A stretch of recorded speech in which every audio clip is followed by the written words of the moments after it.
Halo teman-teman, jumpa lagi denganku Fadilah Hayati. Hari ini aku ingin bercerita tentang pengalamanku lapak baca ranting buku dari Pohon Pendidikan.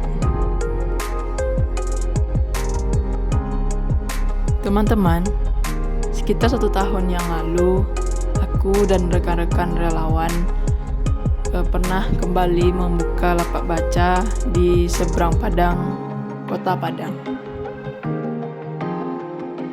Saat itu, kami rutin membuka lapak baca 1 kali seminggu.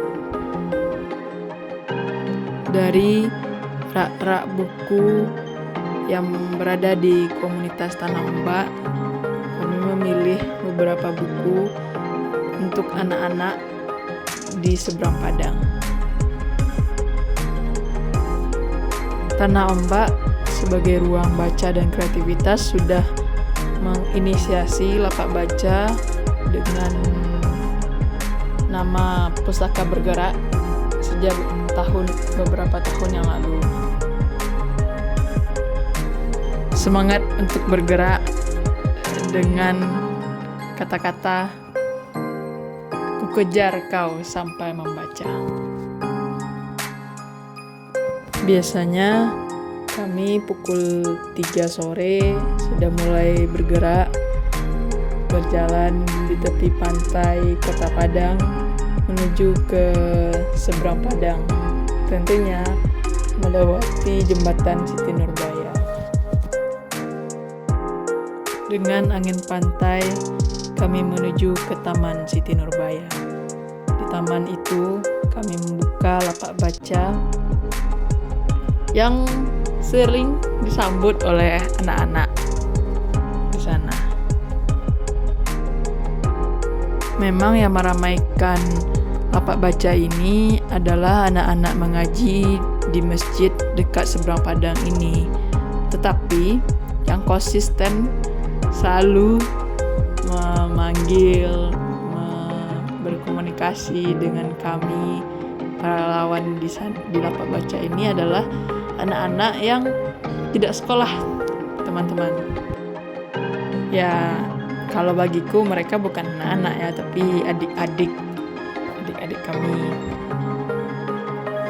Memang pertama kali berkenalan mereka cukup canggung karena adik-adik ini melihat teman-temannya yang mengaji gitu, sedangkan mereka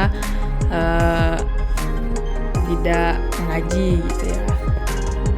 Tapi pada pertemuan berikutnya, lapak baca yang berikutnya, kami ajak mereka menggambar, mereka sering meminta untuk "Kak, bacakan buku ini, dongeng ini" gitu. Hal inilah yang selalu membangkitkan semangat kami untuk bergerak, untuk membuka lapak baca ini di sana, teman-teman. Lapak baca penting sebagai kesetaraan akses pendidikan karena kehadiran ruang-ruang seperti lapak baca ini sangat dibutuhkan untuk menjangkau lapisan sosial menengah ke bawah, terutama untuk adik-adik kita yang tidak sekolah.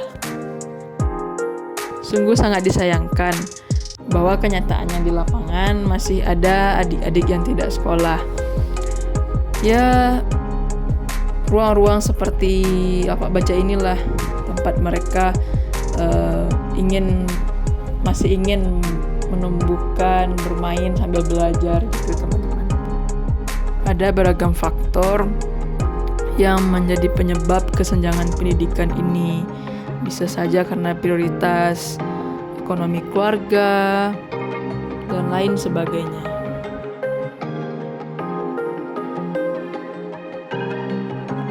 Oleh karena itu, lapak baca penting sebagai ranting buku, sebagai bagian dari pohon pendidikan.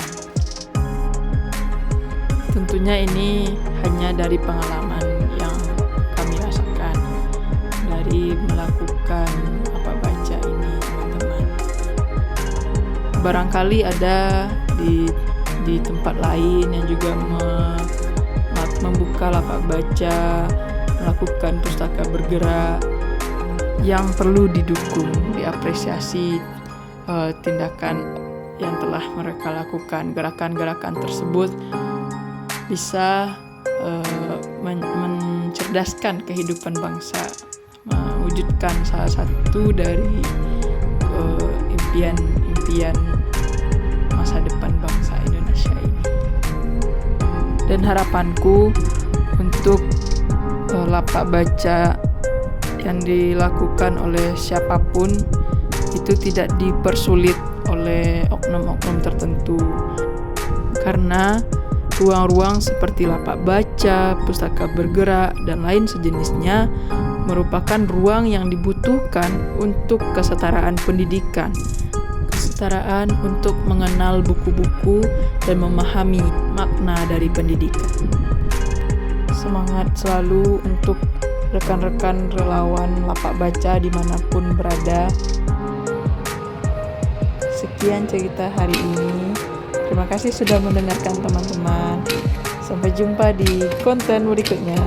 Bye-bye.